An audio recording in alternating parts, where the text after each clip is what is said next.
उपासना करतात आहे. चलो कम इन साइड. चल शूज राहू दे बाळा, आता शूज राहू दे. चल चल म्हणजे रेडी झालेली. आम्ही ते पावडर आणि टिक्का लावायला आलो ना.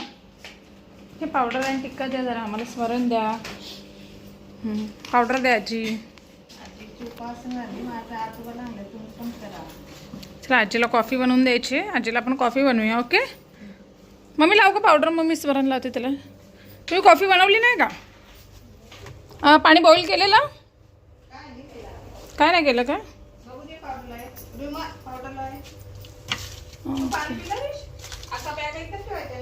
हो हो बॅग कपाटात ठेवून दे.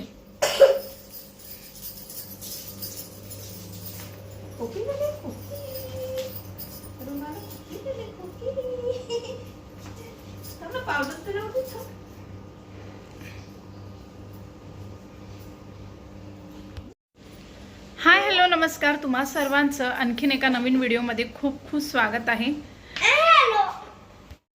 आणि आता आम्ही निघालोय. पहिल्यांदा नाश्ता करून घेतो आणि मग दीव फिरतो. रेडी? ठीक आहे तुमच्या स्लो. चलो चलो चलो चल चल बाबा वाट बघतोय. चलो बाबा चालवतो. आणि आता आम्ही चाललो आहे नाश्ता करायला. चलो आ गए. बाबा थांबलाय. चला चला लवकर. चलो चलो चलो चलो. आणि आता हा क्या बाहेर आहे. चल हो हो बाबाच्या गाडीत आहे, बाबाच्या गाडीत आहे. चल ओके चलो. आता आम्हाला लवकर सगळं कव्हर करायचं आहे. गाडी कुठे आहे आपली? चलो चला बसा बसा. अगं बाई चला सरक तिकडे. आता आलोय आम्ही नाश्ता करायला. मोस्ट ऑफ टाइम दीवला जेव्हा येतो तेव्हा इथे नाश्ता करायला येतो. चला मग ते ठिकाण दाखवते तुम्हाला. आणि थंडी बऱ्यापैकी आहे इकडे, म्हणजे सुरतला एवढी थंडी नाही पण दीवला बऱ्यापैकी थंडी आहे. नाश्त्यासाठी इथली खाऊ गल्ली फेमस आहे. ती पूर्ण सकाळी नाश्त्यासाठी तुम्हाला आणि रात्री पण असते खाऊ गल्ली. मागे अशी तर ही आहे दीव येथली खाऊ गल्ली. आम्ही नाश्ता करून आता निघतो आम्ही.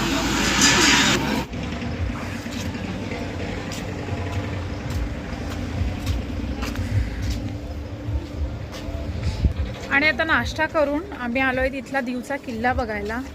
खूप असा मोठा असा किल्ला आहे आणि प्रचंड अशी तटबंदी आहे या किल्ल्यावर. चला मग दीवचा किल्ला बघून घेऊया आपण. तुम्ही बघू शकता उंच अशा भिंती.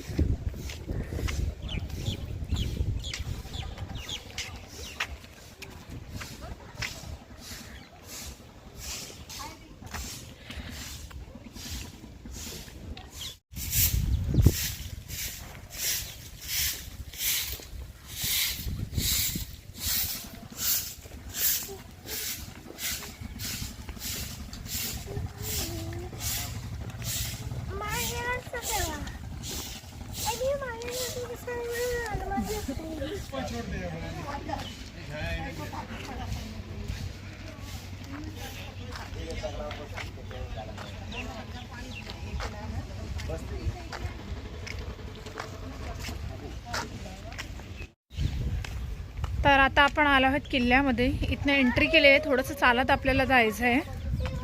आणि खूप बघा किल्ल्याच्या भिंती आणि अगदी समुद्रकिनारी आहे हा समुद्राला लागून दीवचा किल्ला.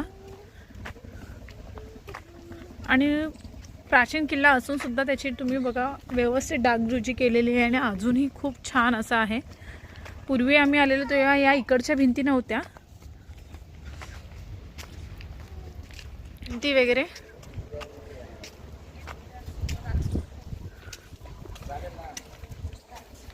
आणि हे आहे किल्ल्याचं प्रवेशद्वार.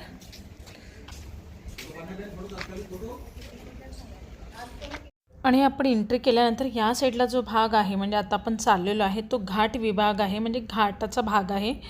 तर या किल्ल्याची विशेषता म्हणजे याच्या तिन्ही बाजूला पाणी आहे. आणि आपण किल्ल्यामधनं आता तुम्ही बघू शकता या साईडला बाहेर चाललो आहे आणि इथे पाण्याच्या मधोमध तुम्हाला एक भाग दिसतोय तो आहे जेल. म्हणजे पूर्वीच्या काळी पाण्यामध्ये तो भाग हा जेल म्हणून होता. तर तिकडे बोटीने सुद्धा आपल्याला जाता येतं। या किल्ल्याची विशेषता म्हणजे किल्ल्याच्या तिन्ही बाजूला पाणी आहे आणि ठिकठिकाणी शत्रूपासून रक्षण व्हावं म्हणून तोफा ठेवलेल्या होत्या। तर 1535च्या काळामध्ये हा किल्ला बांधला गेला। त्यानंतर बघितलं तर 1546मध्ये पोर्तुगीजांनी बघितलं तर याचं पुनर्निर्माण केलेलं आहे आणि अजूनही हा किल्ला सुस्थितीत आहे। म्हणजे खूप छान अजूनही इथल्या गव्हर्नमेंटने व्यवस्थित ठेवलेला आहे। वेळोवेळी त्याची डागडुजी केली जाते, कारण मी 2-3 वेळा आले तेव्हा मला याच्यात बरेच चेंजेस दिसले आणि व्यवस्थित आहे। बरेच पर्यटक हा दीवला आल्यावर हा किल्ला बघायला नक्की येतात आणि तुम्ही बघू शकता एकदम खूप पाण्याची पातळी इथे खूप जास्त आहे आणि असं ह्या दोन्ही साईडला तोफा ठेवलेल्या आहेत आणि वरती भागाला जेव्हा आपण किल्ल्यावरती जातो तिथेही तुम्हाला ठिकठिकाणी तोफा ठेवलेल्या दिसतील।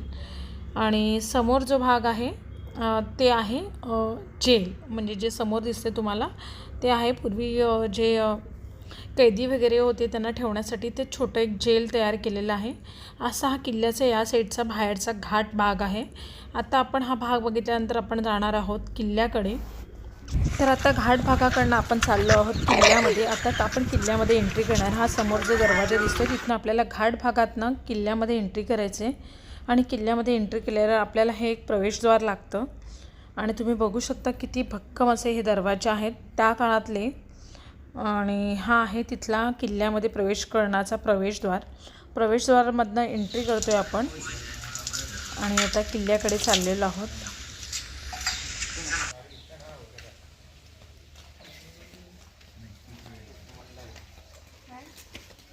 तर आता किल्ल्यामध्ये आपण आतमध्ये एंट्री केली आणि किल्ल्यावरनं आजूबाजूचा भाग कसा दिसतो आहे आणि पूर्ण समुद्रकिनारा लाभलेला आहे। तर चला मग आता वरती जाऊन आपण किल्ला कसा दिसतो ते बघूया। आता आम्ही वरती चढून आलो आहेत वरती, तर वरनं आपण बघणार आहोत आजूबाजूचा भाग कसा दिसतोय।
चल पुढे पहिलं पाणी बाबा आजोबांच्या ह्याच्यात आहे।